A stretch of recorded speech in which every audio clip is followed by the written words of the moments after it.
সুপ্রভাত। আজকে তোমাদের তৃতীয় পর্ব, ফাইনাল কাট আপের তৃতীয় পর্ব নিয়ে উপস্থিত হলাম। আজকে ওবিসি এ, ওবিসি বি এবং ইডাব্লিউএস এর আংশিক একটু আলোচনা করে নেব। একটি প্রশ্নের উত্তর দিয়ে নিই। আমি ইডাব্লিউএসদের 1,06,000 প্লাস দিয়েছি। একজন ছাত্র বলছে স্যার এতটা যেতে পারে। দেখো, কতগুলো জিনিসের উপর আমি চিন্তা করে দিয়েছি। অরিজিনাল তো 10% আমাদের ইডাব্লিউএস এর সিট বেঙ্গলে আছে। আমাদের সিটের সংখ্যা 3166, 15% দেওয়ার পর সেই হিসাব করলে আমাদের 316টা সিট আছে। এইবার ব্যাপারটা হলো, আমি 330 অবধি চান্স পাবে বলে আমি মনে করছি। তার কারণটা দেখো, এবার ইউআরদের রেজাল্ট খুবই ভালো হয়েছে। দ্বিতীয় ভালো যদি বলো তাহলে কিন্তু ইডাব্লিউএস এর ভালো হয়েছে। এইবার এই যে 14টা সিটে যে পাবে, আমি বলছি প্রতিবার কিন্তু 4 থেকে 8 জন পায়।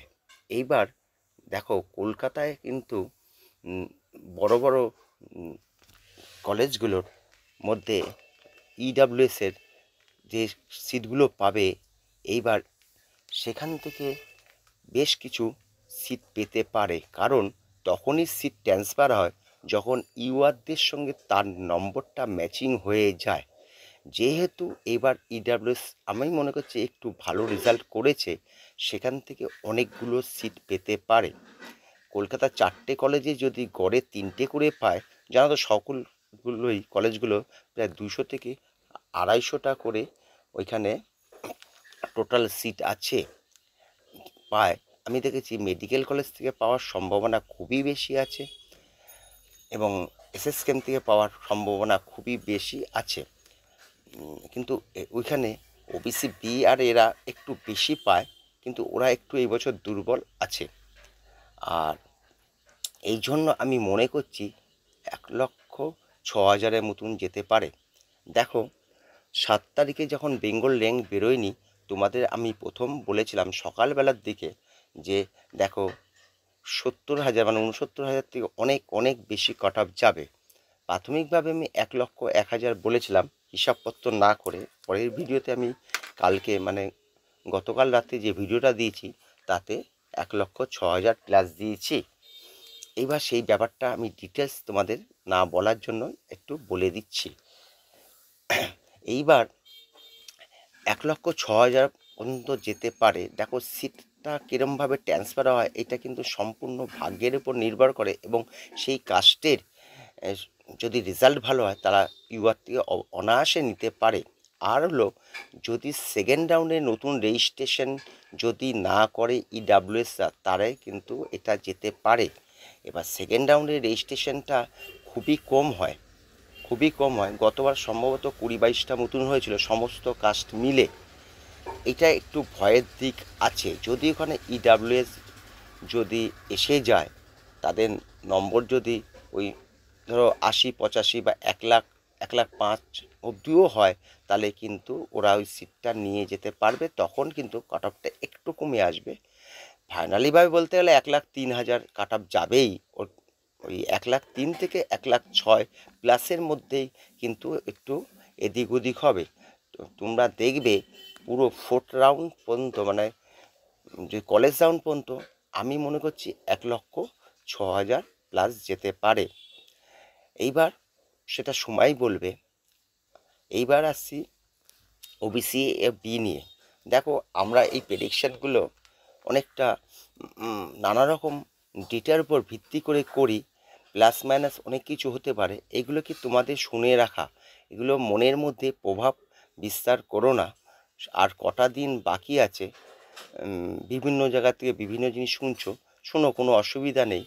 কিন্তু একটা তো জিনিস স্পষ্ট হয়েছেই, 630-এর ওপর যাচ্ছে এবং 642-এর নিচে থাকছে। এর মধ্যেই জিনিসটা কাট অফটা এদিক ওদিক নড়াচড়া করবে। আসছি ওবিসি এ। ওবিসি এ আমি প্রাথমিক যেটা হিসাবপত্র করলাম তাতে আমার 44,000 থেকে 45,000 পর্যন্ত হতে পারে। অল ইন্ডিয়া র্যাঙ্ক 44 থেকে 45,000 পর্যন্ত হতে পারে। এটা ফার্স্ট রাউন্ডের আমি কিন্তু কথা বলছি। তোমরা ভাবতে পারো এত কেন কম বলছে, এটা আমি কিন্তু ফার্স্ট রাউন্ডের কথা বলছি। সেকেন্ড রাউন্ডে তো কাট অফ কমে না, একটু উপরের দিকে থাকে এবং থার্ড রাউন্ডে অনেকটা নেমে আসে। এইবার এটা দেখা যদি সেমন বিপদ হয় তাহলে এটা হয়তো থার্ড রাউন্ডে অবধি যেতে পারে। এই রেঞ্জে যারা আছে 44 থেকে 45 তারা অনিবার্য সিট পাবেই পাবে। আর ওবিসি বি দের একটু প্রেডিকশন করতে কষ্ট হয়, এদের একটু ভালো রেজাল্ট খারাপ হয়েছে, এরা কিন্তু ইউআর থেকে বিশেষ সিটটা নিতে পারছে না। গতবার থেকে প্রায় 30-40টা সিটের মতন এরা কম পাবে।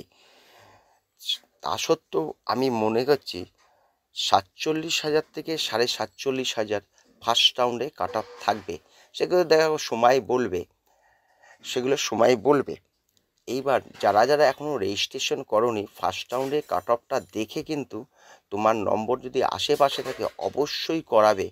এবং বিশেষ করে ইডাব্লিউএস এর কথা বলছি, এদের ছাত্র সংখ্যা খুবই কম থাকে। গতবার রেজিস্ট্রেশন করেছিল 476, তার আগের বার বোধ হয় 456। মোটামুটি 100 জন বাদ দিয়ে সকলেই পেয়ে যায়। তাদের অবশ্য নম্বর থাকতে পারে। এবং ওবিসি বি, এসটি, এসসি এরা যে কোথায় গিয়ে কাট অফ থামে কলেজ রাউন্ডে গিয়ে তুমি ভাবতেও পারবে না। সেই জন্য অন্তত OBC A, B, EWS, ST এবং এসসি অবশ্যই কাউন্সেলিংয়ে অংশগ্রহণ করবে, একটু কাছাকাছি যদি তোমার নম্বর থাকে। আর এসটি এবং ইডাব্লিউএসরাও একটু দূরেও থাকলেও দূরটা তুমি একটু নিজের মতন করে নেবে, সালে তোমার কিন্তু সেকেন্ড রাউন্ডে অবশ্যই রেজিস্ট্রেশন করবে। এসসি 2-1টা ছাত্র আমার আছে যারা 540 প্লাস আছে, তারা পাবে না বলে রেজিস্ট্রেশনটা করেনি। এখন তারা সেকেন্ড রাউন্ডের জন্য অপেক্ষা করছে। আর একটু বিপদ আছে যে সেকেন্ড রাউন্ডে যে নতুন রেজিস্ট্রেশন হয়, যে 20-22টা মতন গতবার হয়েছিল, এবছর যে সেটা হবে তার কোনো মানে নেই। এবং এর থেকে হয়তো দুটো বাড়তেও পারে, এর বেশি রেজিস্ট্রেশন হয় না। এগুলো কিন্তু অল ইন্ডিয়া থেকে ফেরত আসে, এদের নম্বরটা একটু বেশির দিকেই 10টা থাকে। আর এগুলো বেশিরভাগ জেনারেল দিকেই আমি দেখেছি। এবার এটাই যে হবে তার কোনো মানে নেই, জাস্ট একটা জেনে রাখা বা এটাই ব্যাপার। এটুকুনি আজকে বলার ছিল। যাদের ভিডিওটা ভালো লাগলো অবশ্যই লাইক দিও এবং সাবস্ক্রাইব করো। এটা কিন্তু আমি ফার্স্ট রাউন্ডের সম্বন্ধটাই বললাম। যদিও তোমরা আটকে যদি যাও তাহলে অন্তত থার্ড রাউন্ডে তো কাট অফটা কমবে, কলেজ রাউন্ড পর্যন্ত এটা হয়ে যাবে এবং এর থেকেও বেশি কাট অফ নিচের দিকে নামতে পারে, তার সম্ভাবনাও আমি উড়িয়ে দিচ্ছি না। ঠিক আছে, সুপ্রভাত, সকলেই ভালো থেকো।